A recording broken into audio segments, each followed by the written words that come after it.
to a wine affair, your classy With a little touch of quirky. podcast all about the world of wine, Join us each week as we toast over a glass of our favorite pour. while talking with special guests on wine, industry trends, education, and fun. Visit all of your favorite and even unknown wine regions through a glass and a good conversation. But before we get into our purpose for this podcast and who we are, we must, of course, and most importantly, chat about what we're pouring today. Cindy, Absolutely. tell me a little bit more about the wine you picked for our very first episode. Well, I picked a Bonarda, Ooh, yes, from Mendoza, Argentina. This is actually a fairly new varietal for me. Got introduced to this last year. okay. And it's super good. It's really smooth and beautiful color. And if I could share this with y'all, I would tell you that it was violet in color. Um, but it's delicious. It's very easy drinking. And what I like most about it is for people that don't really think or are not really into dry wine yet or heavier red wine. This is a good start off red wine. So it's real drinkable. I would highly recommend it and a good value. Yeah, you super intrigued me when you were talking about that the other day about an event you recently hosted. And I was like, Bernarda, huh? Here we are. We're starting a new podcast, and I've already learned a new wine. And ironically, we had bought one of those. And so we just poured a glass last night, and we liked it so much. We went back to the wine shop today and had to ask about it. So it is like booming right now. The Oh, wine shop cool. owner was very impressed. So thank you. Yeah, I love that. I always love when I can turn somebody on to a new wine. That's great. It did. Cheers. We love it. But yes, I And had this, to go. Yeah, I had to go a little more traditional. I went back to where I used to work. If you could see it, it's New Kent Winery, showing you for Cindy. mhm. New Kent Winery is a Virginia-based winery and vineyard, and so I picked their Meritage. It was a blend of 2 to 5 of the most popular Bordeaux grapes. And where this winery is located in Virginia is a little more warmer and has a little bit more of a sandy soil. And what I liked about that is when I pour this wine, it's a very approachable wine, but it's one you have to go into with an opened mind. And I just say it's Virginia in a glass to me. And so it's a blend, this particular one from New Kent Winery, the county of the first lady, Martha Washington. They got married right around the corner from this winery. So if you're into history and wine, you should definitely visit. But it's a blend of mostly Merlot and Cabernet Franc, which just thrives down up there, and a little bit. Sometimes we would sometimes bring in Cabernet Sauvignon, but predominantly Merlot and Cab Franc. So it's a very special one to me. So I'm excited to pour it and share it with you all. Yeah. Well, cheers to you, my friend, Yes, for this very first cheers. episode. I love Great, great. it. I know I should bring double glasses so we can virtually clink Right. together. We want to have that sound effect. Hello. Yes, we'll add that. All right. Well, Cindy, though, first, for our first episode, we need to share a little bit more about the background of a Wine Affair podcast, the show, our show's goals, and more into who we are as everyone's wine loving hosts. So I want to dive into you kind of as the leader and the representation of this conversation. Tell us a little bit more about your background and how you got into wine. Okay. Well, first of all, I'll just do a short little background. When I was a kid, I was about 15. Um, the original first wine introduction for me came with a very expensive dinner out with my father. Ooh, I love those. Yeah. Uh-huh. And he took me to Chicago for the weekend. Excuse me. And treated me to a very expensive dinner and ordered a lot of expensive wine. And I didn't know anything about what we were drinking at the time. I wish now that I had taken notes and could go back and know what I was drinking. But Yeah. um, I tasted my first wine that evening and had a couple of different kinds. They were mostly French. And I remember thinking, even though I had nothing to go on, that I was very aware, even at 15, that this wine had elevated this meal and this experience for me. Oh, wow. And that was a feeling that I hung on to. That was my sort of my takeaway from that. It just made it very special and kind of, kind of in a movie kind of way where it's like the whole thing was very movie like for me. Um, and So those this wine recorded was, memories. yeah, this wine was just so special. So that was the first, like my first intersection with wine. Um, and then, fast forwarding, Wine Affair was sort of a culmination of a lot of experiences I've had over a long, long time of working in several wine jobs throughout my career and working with people and realizing that the takeaway from all of that is that still, and it still is, the business can be very intimidating for a lot of people. The language can be daunting. The choices, I think I read somewhere now there's like 2,500 different wine varietals and growing. And growing. Yeah. Wow. So there's just, yeah. I mean, it's staggering how many. I've only scratched the surface of that, of how many varietals there are, and I realized that people are, when you're handed a wine menu in a restaurant or you go into a wine shop, if you don't really have a basic knowledge and you don't know your palate, it can be daunting to pick a wine that you're going to enjoy or intimidating. Oh, absolutely. So I actually through my one of my last jobs, I got the opportunity to work for a local winery in Cleveland, and I was there for 4.5 years. And the best part of that job for me, well, two things: I got to work in a winery, which I had not been able to do, Hmm. and I learned in those 4 years, because Cleveland is a beer town, not a wine city, that people, all our customers were coming in and really didn't know anything. They didn't know how to taste. They were starting from scratch. And so it taught me, okay, I need to find a way to talk to these people about how do we taste? Why do we do all this sip swirl looking at your glass? Oh, what does that tell you? Like, you know, how to tell people how to go on this journey in a non intimidating, non bougie kind of way where it's going to be really relatable. And most importantly, they can figure out their own palate. What Oh, I do love they that. like? What's your starting point? Where do you want to go on this journey? And so I just started doing that. And over the course of 4 years, I got really good at it. I got developed a language where I would know my customers. I knew where to take them. I knew where the next step was. And I knew how to conduct a tasting where they could feel comfortable and they didn't feel silly asking a question or, feel weird about, well, I'm not getting the cherry, but I'm getting this. That's fine. That's your palate. So that was a great experience. And what I learned too was there's a business here. And Right. I had always wanted, and I've had my own business before, but it was, and that's probably another episode. But this is this is only in wine. The other business had to do with food and personal cooking as well.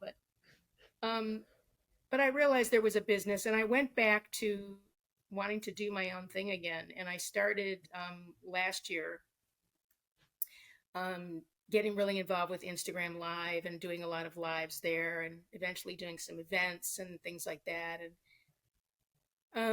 just getting into the part of wine which is the part I love, which is breaking down that stuff for people, just really making them comfortable. So that's how it got started, and I'm still going, and we're doing this now, which I'm very excited about. I know. Cheers to that. Here's to our Yeah, next adventure. yeah. Well, I love that too, because I think that's so much of what you said I agree with, if not with my own experience. And it brings perfectly on how we connected. So it's just the insight to how two people, you were in Ohio at the time, I had just moved back to Atlanta. And I love the story of how we first came together. Like how you pull people into relationships in such interesting places and ways. I just love. So you've got to share more of our story. Oh, well, thank you. Yeah, I mean, and listen, I lucked out because you're the best. But I wound up, She's I had been nice. doing a bunch of Instagram lives, and I saw you actually on Instagram, and I think we started talking a little bit um, over over that part of it over Instagram a little bit. We had a couple of conversations, and then I realized that we both share this fantastic love for Cabernet Franc, Mm, which is my personal favorite varietal, and I know you really love it as well. yes. And we kind of bonded over that. And I reached out to you one day and said, "Hey, why don't you do an Instagram live with me?" And we did one, and it was super fun. And I learned a lot about Virginia Cab Franc. I had never had it before that day, and it opened Yay. up a brand new world for me. And boy, is that a that's another probably another podcast too. But is that a Or lesson two. in Yeah. terroir and where it Mm. comes from? I mean, that's a whole thing. But yeah, I reached out to you. So, and I want to say too that I've learned so much from just sharing wine with you and having wine conversation, which is the other great part that I love about this is we both come at it with our perspectives, and I just love talking with you about wine. So, tell me about your background too so that people can know where you come Yeah. I love that. It makes me so happy just thinking about it again. And, I know something we'll probably say often throughout each episode is wine truly brings people together. from. And I used to say that when I also worked in a tasting room. I would always say, well, wine brings people together. I used it also just to like get people more comfortable to like scooching in close to each other because sometimes those Saturdays would get really busy. But it's funny. We kind of have a similar path, which makes sense of how we've crossed paths and connected. But my passion for wine really kind of stemmed from my first love, another beverage, coffee. So when I was growing up, my family we played sports. We're involved in all the things you can be involved in, and just kind of as I became a teenager, I kind of just started breaking bones and like hurting myself in sports, and decided I love this, but I need to find something else so I can continue to like walk and move and be flexible as I get older. And with that, one of my neighbors was working at a local coffee shop called Caribou Coffee. I'm sure I'll reference this a lot throughout our tenure talking on this podcast, but Caribou opened my door to basically like the whole journey that my life has taken me on. So it was just, my parents drank coffee. They didn't use cream or sugars or anything. It was just coffee. And what I learned from working there is we would have coffee talks.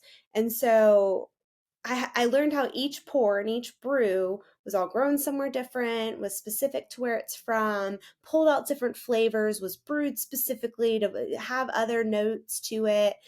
And I just loved it. And from that, too, it was a coffee shop that was like a neighborhood favorite. We had people who came in every single day that it wasn't like, hi, may I take your order? It was, hi, Joe, or hey, Sarah, like, we've got your latte or turtle mocha coming up.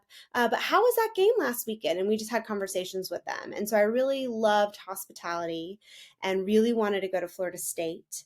And the way I kind of worked out my bargain with my father to get him to help with tuition for an out of state school was his introduction to the hospitality program within the College of Business down there. And so a part of my journey and education was working for the wine class at FSU. And the best benefit was my senior spring break, they took us to Napa and Sonoma, and we spent the night on the properties of these wineries. And it just, I mean, when I say it changed my life, it really did change my life. So I was like, I got to come back here. I don't know how I'm going to get back here, but I got to get back into this industry somehow. And so, like XYZ, I worked for a wonderful hotel in Atlanta that had a wonderful wine program and director. Learned so much about wine from that experience, but I couldn't get working at a winery out of my system. And so that's when I just decided I'm going to do it. I didn't end up in California, though that's where I would always interview. Life kind of took me to Virginia, of all places. And every time I would visit a friend in Virginia, we would go to these wineries. And I was like, wow, this is something. This is really interesting. And I mean, it was, cheaper to live a little closer to home on the East Coast. And so I was like, all right, let's do this. And so I broke my corporate job, went to work in a tasting room, and I just absolutely loved it. Like, here I am still pouring the wine to this day. My family, it's a wines, we didn't like white wines, we didn't like sweet wines at the time. And from working there, we learned there's a wine for every occasion. And now there's a Chardonnay we can't not have at the holidays, and there's a semi-sweet White Norton we can't have that not in summer, and we can't not have it at the holidays. Like, it's these wines that just became a part of our family. And so I love that, and how I left the winery, moved back to Atlanta, got back into corporate, and you reached out as I was trying to like get back into the wine industry. And now we have this podcast, and I'm working on my sommelier certifications. And so I just got to like thank you and cheers you for reaching out and forcing me to get back involved. And, I'm just excited to see where we'll go next. Oh my gosh, my pleasure. Absolutely. Mm. I have to have a sip of that because it is Virginia in a glass. It reminds me of why we do this. So Hmm. I'm super excited then to talk a little bit more as well about what a wine affair is. So Cindy, I just have always loved your name, loved the handle you had on Instagram, the story and how you present wine. And I think it really is. It is the relationship we have with wine. So tell me a little bit more, about how your passion turned into a business and the name behind it. Sure. So, it it started as I started getting approached in the winery to do some private events. Oh, cool. And it wasn't really on my radar at at that moment, but I said, why not? That'll be fun. And I wound up doing a couple of, I did a birthday party. I wound up doing a couple of private events in people's homes, which I had done years ago in California. I was very used to doing those kinds of events, but I just hadn't done them in a while. And really enjoyed doing those and wound up, kind of custom tailoring them to the people that I was working with, telling their story through the wine, and kind of working with them on, what kinds of things. I wound up doing a wine tasting for a birthday party, and, worked with her on what kinds of wines she wanted to do. I love Um, that. yeah, so we did, and it's really fun. I mean, there's all kinds of really creative ways that you can learn about wine. You can do um, vertical tastings of the Mm. same wine or year. You can do, different regions. You can compare regions, which is my favorite. And it just gives you a great sense of where you start to get a sense of where things come from and how they taste differently. And so that's kind of how that started. And then, um, fast forward last year, well, when COVID hit, Oh, yeah. um, that changed everything for a while. And I unfortunately, the winery had to let everybody go, and all of that. And so, didn't do anything for a couple of years there for a while in wine. Kind of just got through that COVID period. Did a couple of, well, that's not true. I did a couple of virtual things online with wine, a few Oh, of yeah. those, which was interesting because I wasn't sure if wine was going to translate online, but it really kind of went okay. People kind of quickly got used to it, and I learned how to sort of modify my talking into, okay, so I'm not with you personally, but we can still go through color and, go through those things, and you can still learn about it. It's just we're not going to be in the same room, and it worked out okay. So there was that, and then I wound up getting to the point where I was like, well, I have to kind of, if I'm going to do this, I need to make a website and pick a name and do all those things that one needs to do. So I started thinking about names, and I wanted something that, because as I mentioned, the wine business can be sort of mysterious and, sort of not feel inclusive to some people. It reminded me of the word affair, and how, it can be kind of secret and mysterious, and those I kinds of things love that we that. associate with that word. Yeah. which also applied to wine in this case. And also a fair is also, I do affairs. They are events, and they are, an event for, a bridal party, or different things like those. Those are affairs. It's another word for an event. So it kind of, I played with it for a couple of weeks, and I kept saying the name, and then I finally decided, out of all my choices, that was the one. And it also, I'm a big lover of old movies and black and white, and Mm-hmm. um, that kind of 1940s period, where women dressed in the really classy kind of clothes. And so I did a black and white business card with wine affair in red, and did the like this table with glasses on it, and it started to take on its own sort of feel to it, and it kind of fit the name, which you have to kind of sit with it for a bit, I think. Yeah, I like the name. I think it's easy to remember. You want something that people are going to kind of, oh yeah, and have it in their head. So that's how that happened, and so far I'm sticking with that. We'll see. We'll see what happens.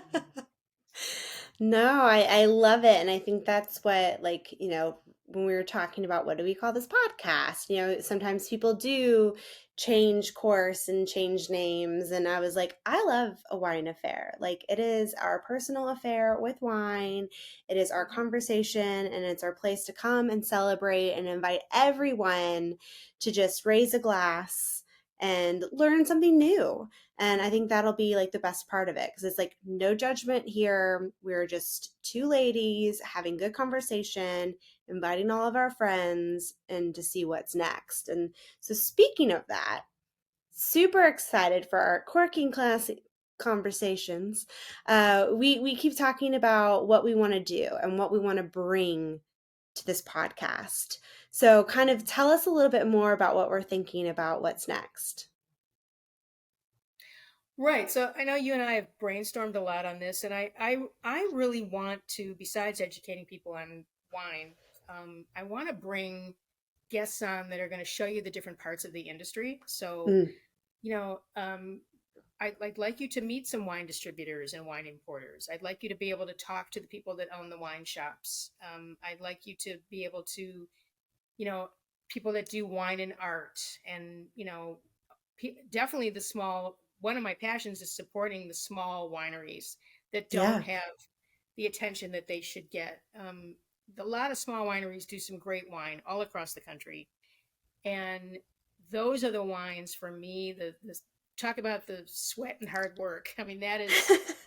I would love to honor some of those winemakers, especially the women winemakers. Shout out to the Woo. women that do that work, and don't put out nearly as much wine as like Mondavi and Jackson family, but it's a it's a passion that they have, and all of these people can give a different perspective on the industry, which is what I love. So that's I think we're going to have somebody from each of those separate worlds of wine, and we can learn a lot from those different perspectives and learn what actually some of them do. Right. I'm No, excited. I love that. And I'm super excited to invite some of our friends that we've met throughout, when we connected with our wine group, both of our locals and just our different connections to the industry. So, and two, like when you talked about your other business with cooking, like there's a number of ways wine pairs with life. And you mentioned art, and I know we have some charcuterie people we're talking to, and just kind of having that Yep. bigger, bolder conversation to make wine more approachable, because I think that's my favorite thing about when you share wine for people. You want people to learn how to like it for them. And I think that that'll be the most exciting thing as we launch our Wine Affair podcast. Yes. I So love yeah, it. lots to look forward to. I hope that our audience enjoys it, and definitely let us know if there are things you want to hear about or learn about. And please feel free to DM me or Andy with questions about anything. We're happy to talk and answer questions. But yeah, stay tuned, and till our next pour. And I hope you'll join us again. Cheers. Cheers.